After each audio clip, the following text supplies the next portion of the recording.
میرے بھائیوں اور میری بہنوں، اللہ رب العزت نے انسان کو پیدا کیا، انسان کو بنایا، اس دنیا میں بھیجا، تو اس کا واحد مقصد ہے اللہ رب العزت کی عبادت۔ وما خلقت الجن والانس الا لیعبدون، فرماتا ہے کہ ہم نے جنوں اور انسانوں کو اپنی عبادت کے لیے پیدا کیا۔ بعض مفسرین فرماتے ہیں کہ جو عبادات کا اللہ رب العزت نے یہاں پر ذکر کیا، ان عبادات کے اندر سے سب سے اول عبادت اگر کوئی ہے تو وہ ہے اللہ رب العزت کی پہچان، اللہ رب العزت کو جاننا، اس کو پہچاننا، اس کی صفات کے بارے میں جاننا اور قرب الہی حاصل کرنا، اللہ رب العزت کے قریب ہو جانا، یہ سب سے اہم عبادت ہے۔ تمام عبادتوں کا مغز ہی تو یہی ہے۔ اگر کوئی بندہ اللہ کو جانتا ہی نہیں، پہچانتا ہی نہیں، تو عبادات کے اندر اس کو وہ لطف نہیں آئے گا جو آنا چاہیے۔ وہ نہ لذت عبادت کی طرف بڑھ سکتا ہے، نہ وہ عبادات کے مزے کو چکھ سکتا ہے، نہ وہ ایمان کی حلاوت کو چکھ سکتا ہے۔ ایمان کی مٹھاس، عبادت کی لذت بندے کو کب ملتی ہے؟ جب بندہ اللہ کو پہچانے، جب وہ قرب حاصل کرے، تو پھر اسے عبادات بوجھ نہیں لگتی، بلکہ اسے عبادات میں مزہ آتا ہے۔ لیکن آج ہماری کنڈیشن کیا ہے؟ آج ہماری سچویشن کیا ہے؟ عبادات ہمارے اوپر بوجھ ہے۔ کوئی بندہ کیا مزے کے لیے عبادت کرتا ہے؟ کوئی بندہ کیا قرب، اللہ رب العزت کے قرب کے لیے عبادت کرتا ہے؟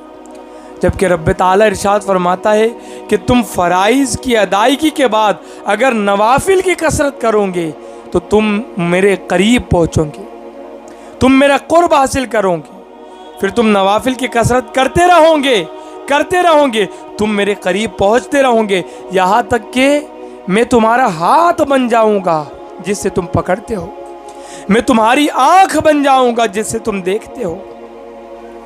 یہ قرب ہے نا؟ یہ کیسا قرب ہے؟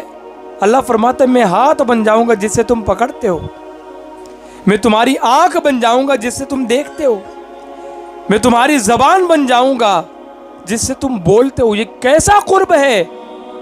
کتنا اعلیٰ درجے کا قرب ہے۔ اللہ کا ساتھ مل رہا ہے بندے کو۔ اچھا، اللہ کے قریب پہنچنے کی سب سے بہترین چیز میں آپ کو بتاؤں، سب سے بہترین چیز اگر اللہ کا قرب حاصل کرنا چاہتے ہو نا، سب سے بہترین چیز، ایک عورت تھی، وہ عورت، اللہ تعالیٰ اس عورت کو بچے دیتا،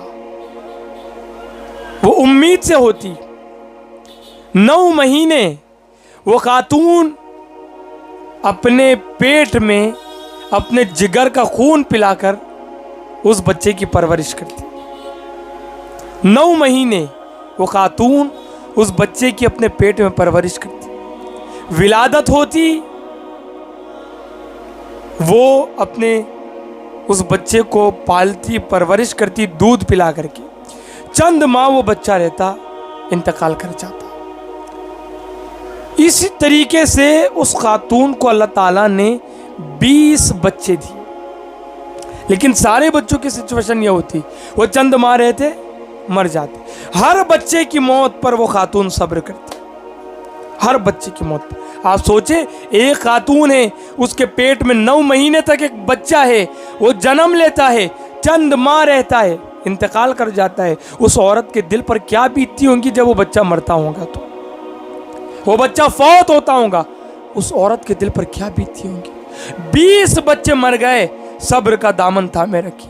آخری والا بچہ جب اس کا مرا تو اب اس کا صبر کا بندھن ٹوٹ چکا تھا، صبر کا پیالہ لبریز ہو چکا تھا، اب اس سے صبر نہ ہوا۔ وہ خاتون کا غم، اب اس کو غم برداشت نہ ہوا، تو کیا ہوا؟ وہ خاتون رات میں اٹھی، سر کو سجدے میں رکھی اور اپنے اللہ سے اپنے غم کو بیان کرنا اس نے شروع کر دیا۔ کہتی کہ مولا، اے میرے کریم، تو مجھے اولاد دیتا، میں 9 مہینے تک مشقت مصائب برداشت کرتی، اے میرے کریم، جب اس بچے کی ولادت ہوتی، چند ماہ وہ بچہ رہتا، میرے اللہ، پھر تو وہ میرا بچہ مجھ سے چھین لیتا۔ اے اللہ، تیری اس بندی سے آخر کیا ایسی خطا ہو گئی کہ میرے کریم تو اسے یہ سزا دے رہا ہے؟ اے میرے اللہ میرے کریم، اب غم برداشت نہیں ہوتا، اب اور صبر نہیں ہوتا، اپنی اس بندی پر لطف و کرم کی بارش کر میرے مولا، اپنی اس بندی کو معاف فرما دے میرے کریم، لطف فرما کرم فرما۔ یہ بیان ہی کر رہی تھی وہ خاتون، تو اچانک اس کی آنکھ لگ گئی۔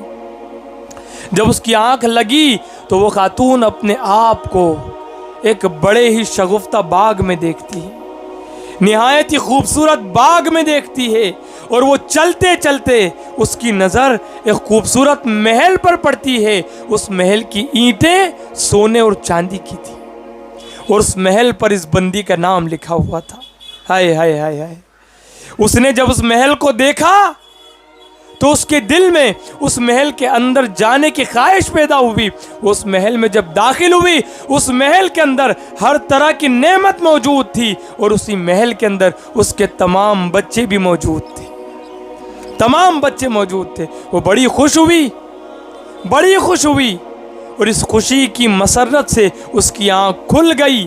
اور جب اس کی آنکھ کھلی تو اس نے اپنے رب سے عرض کیا کہ اے مالک، اب تو مجھے زندگی بھر بھی اس غم میں رکھے، یہ غم دیتا رہے، سینکڑوں برس تو مجھے زندہ رکھے، اور سینکڑوں برس تو مجھے یہ غم میں مبتلا کرتے رہے۔ مولا اب مجھے کوئی غم نہ ہوگا، میرے کریم، میرے صبر سے کئی گنا زیادہ نعمت تو نے مجھے عطا کر دی۔ یہ نعمتیں میرے صبر سے کئی گنا زیادہ تھی۔